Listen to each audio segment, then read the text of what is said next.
develop simptom-simptom seperti boleh nampak bayang-bayang, boleh dengar suara-suara orang. Saya rasa macam hidup ni seakan-akan satu competition. Saya bagaikan hidup dalam mimpi. Saya macam tak sedar apa yang saya buat, apa yang saya fikirkan, cuma saya rasa macam memang nak terjun saja. Apa gunanya saya hidup lagi kalau misalnya kata dah macam tu keadaannya kan.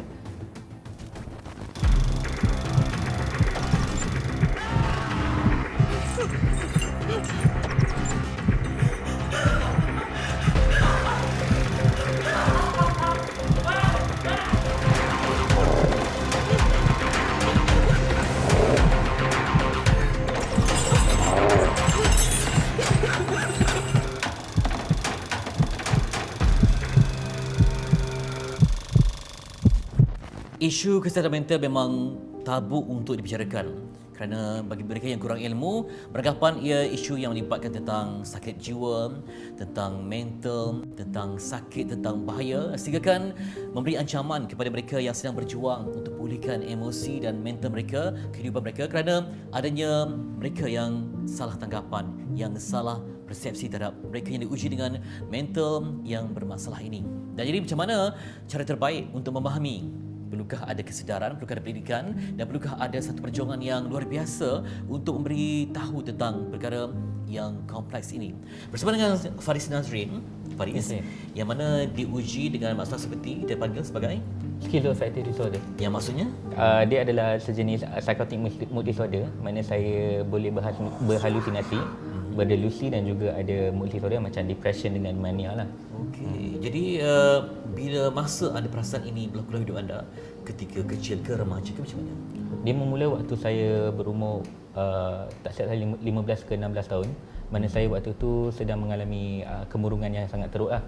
Saya rasa diri sebagai seorang yang tak berguna dan kemudian disebabkan kemurungan tu saya mula develop simptom-simptom seperti boleh nampak bayang-bayang, boleh dengar suara-suara orang. Kemudian benda ini berlanjutan sampai saya ke college lah sebagai seorang siswa di College Universiti Islam Selangor. Waktu tu memang saya mengalami psikotik simptom yang sangat teruk lah. Mana saya memang susah nak percaya pada orang. Terasa macam ada orang tengah nak macam ada plot yang jahat lah di belakang saya. Termasuklah kawan-kawan sendiri. Boleh dengar fikiran orang pada waktu tu lah.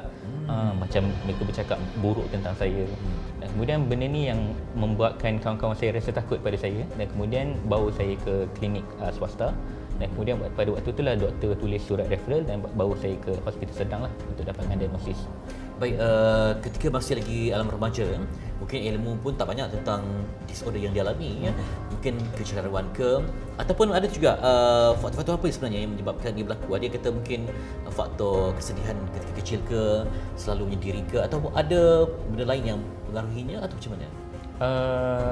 Memang pada waktu saya kecil dulu, waktu di sekolah rendah, saya memang sering dibuli lah oleh senior-senior UPSR pada waktu tu.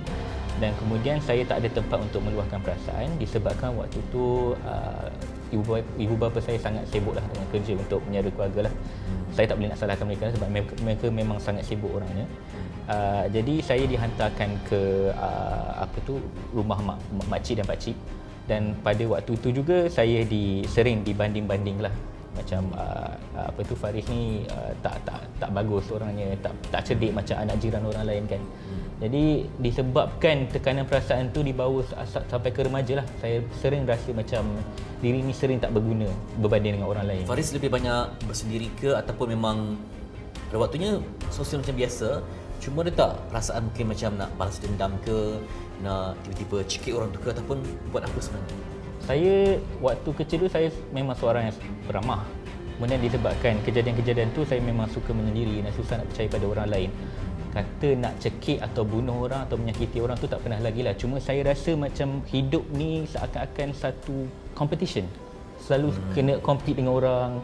Dan kalau misalnya kata orang tu terlebih sikit daripada saya ke, berjaya lebih sikit daripada saya ke, saya akan rasa diri ni memang tak berguna, sentiasa di belakang.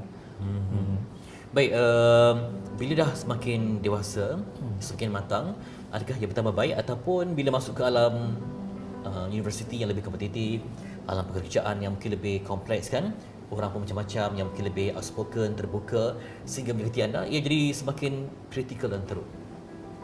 Saya boleh katakan waktu saya dapat diagnosis tu, perjalanan hidup saya